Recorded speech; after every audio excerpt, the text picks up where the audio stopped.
চাকরি প্রত্যাশী ডিপ্লোমা কৃষিবিদ ভাই ও বোনেরা, আসসালামু আলাইকুম ওয়া রাহমাতুল্লাহ। স্মার্ট কৃষি ইউটিউব চ্যানেলের উপসহকারী কৃষি কর্মকর্তা প্রিলিমিনারি প্রস্তুতি পর্বে আপনাদের সবাইকে স্বাগত। নবম ও দশম শ্রেণীর কৃষি শিক্ষা বইয়ের সপ্তম অধ্যায় পারিবারিক খামার, সপ্তম অধ্যায় থেকে বাছাইকৃত গুরুত্বপূর্ণ এমসিকিউ এর দ্বিতীয় পর্ব। ভিডিওটি ভালো লাগলে লাইক, শেয়ার, কমেন্ট করবেন। উপসহকারী কৃষি কর্মকর্তা প্রিলিমিনারি ও লিখিত পরীক্ষার সাজেশন পেতে এবং বিভিন্ন ফসলের রোগ ও পোকামাকড়ের সমস্যার সমাধান পেতে আমাদের চ্যানেলটিকে সাবস্ক্রাইব করুন। প্রশ্ন ৬৬। রেফ্রিজারেটরে অল্প সময়ের জন্য কোন তাপমাত্রায় রেখে দুধ সংরক্ষণ করা যায়? উত্তর ক, ৪ ডিগ্রি সেলসিয়াস তাপমাত্রায় রেখে। প্রশ্ন ৬৭। ডিপ ফ্রিজে দুধ সংরক্ষণ করার সুবিধা কোনটি?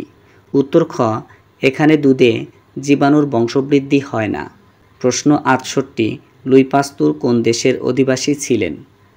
উত্তর খ, ফরাসি। প্রশ্ন ৬৯। লুই পাস্তুর মূলত কী ছিলেন?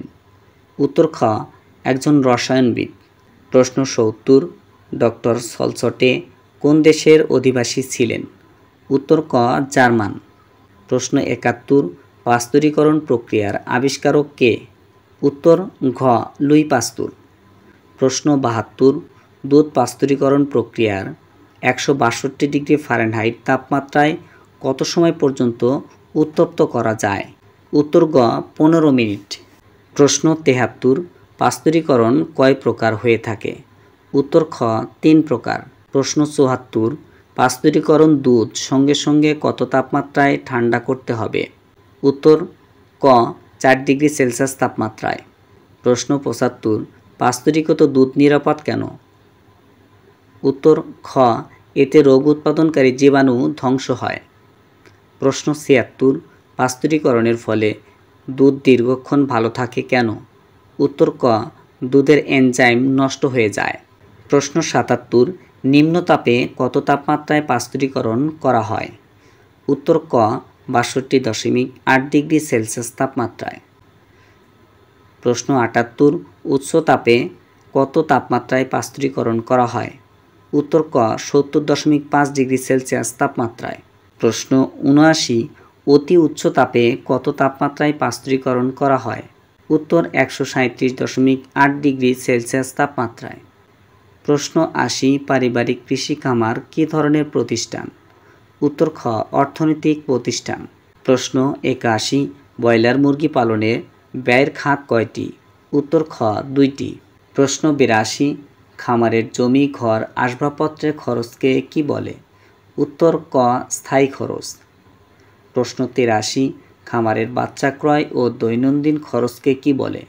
উত্তর খ, চলমান খরচ। প্রশ্ন ৮৪। ব্রয়লার বাচ্চা পালনকালে শেষ পর্যন্ত ১০০টির মধ্যে কতটির মৃত্যু হয়? উত্তর ঘ, ২ থেকে ৫টির। প্রশ্ন ৮৫। মোট স্থায়ী ও মোট চলমান খরচের উপর অপচয় খরচ কত?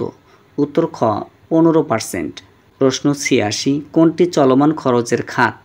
উত্তর খ, মুরগির খাদ্য। প্রশ্ন ৮৭। খামার প্রতিষ্ঠা করার পর প্রতিদিন যে খরচ হয় তাকে কি বলে? উত্তর ঘ, চলমান খরচ বলে। প্রশ্ন ৮৮। স্থায়ী খরচের খাত কোনটি? উত্তর খ, আসবাবপত্র ক্রয়। প্রশ্ন ৮৯। ব্রয়লার মুরগি পালনে বাৎসরিক অপচয়ের খাত কয়টি? উত্তর খ, ৩টি। প্রশ্ন ৯০। খামারের তথ্য লিপিবদ্ধ করার কারণ কি? উত্তর ক, মোট ব্যয়ের পরিমাণ জানা যায়। প্রশ্ন ৯১। খামার স্থাপনের প্রধান উদ্দেশ্যকে বাস্তবায়িত করতে কোনটি দরকার? উত্তর খ, সুষ্ঠু পরিকল্পনা দরকার। প্রশ্ন ৯২। পারিবারিক খামারের তথ্য লিপিবদ্ধ করার প্রয়োজন কেন? উত্তর গ, আয় ও ব্যয়ের হিসাব ঠিকভাবে রাখার জন্য। প্রশ্ন ৯৩। মুরগির খামারের কোনটি মাছ চাষে ব্যবহৃত হয়? উত্তর ঘ, লিটার। প্রশ্ন ৯৪। খামারের বরাদ্দকৃত অর্থকে মূলত কয় ভাগে ভাগ করা হয়? উত্তর খ, ৩ ভাগে। প্রশ্ন ৯৫। যন্ত্রপাতির ওপর অপচয় খরচ হলো? উত্তর খ, ১০%। প্রশ্ন ৯৬। মুরগির ঘরের ওপর শতকরা কত ভাগ অপচয় খরচ হয়?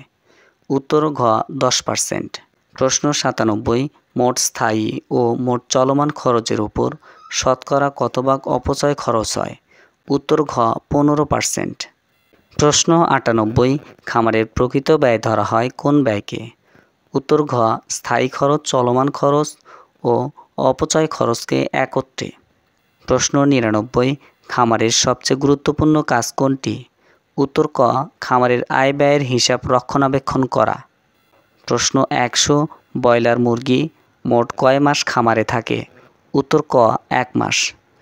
প্রশ্ন 101, দেশি মুরগি বছরে কয়টি ডিম পাড়ে? উত্তর খ 50টি। প্রশ্ন 102, কোন মুরগির মাংসের উৎপাদন সবচেয়ে বেশি? উত্তর খ ব্রয়লার। প্রশ্ন 103, ব্ল্যাক বেঙ্গল ছাগল একসাথে কতটি বাচ্চা দেয়? উত্তর খ 2 থেকে 3টি। প্রশ্ন 104, ব্রয়লার মুরগি বাজারজাতের পূর্বে কয় মাস খামারে থাকে? উত্তর ক 1 মাস। প্রশ্ন 105, মিনি পুকুরে কোন মাছটি ভালো হয়? উত্তর ঘ সরপুঁটি। প্রশ্ন 106, কোনটি সর্বভোগ মাছ? উত্তর ঘ চিংড়ি। প্রশ্ন 107, অতি উচ্চ তাপে কত সময়ের জন্য উত্তপ্ত করে পাস্তুরিকরণ করা হয়? উত্তর ক 2 সেকেন্ড। প্রশ্ন 108, কমন কার্প মাছটির প্রাচীন বাস কোথায়? উত্তর ক চীন। প্রশ্ন 109, পানির উপরের স্তরে মাছ বাস করে কোনটি? উত্তর গ সরপুঁটি। প্রশ্ন 110, সরপুঁটি মাছের প্রিয় খাবার কোনটি? উত্তর গ খুদিপানা। প্রশ্ন 111, নিচের কোনটিকে ক্যাটফিশ বলে? উত্তর ঘ থাই পাঙ্গাস। প্রশ্ন 112, বিগ-হেড কার্প কোন দেশ থেকে আনা হয়? উত্তর গ নেপাল থেকে।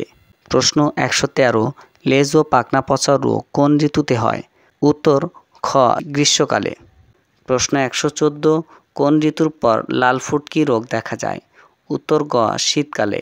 প্রশ্ন 115, পারিবারিক দুগ্ধ খামার স্থাপনে কোনটি সবার আগে প্রয়োজন? উত্তর গ মূলধন। প্রশ্ন 116, কতদিনের মধ্যে গাভী গরম না হলে ডাক্তারি পরীক্ষা করাতে হবে? উত্তর গ 90 দিন। প্রশ্ন 117, সনাতন পদ্ধতিতে দুধ কত মিনিট পর ফোটাতে হয়?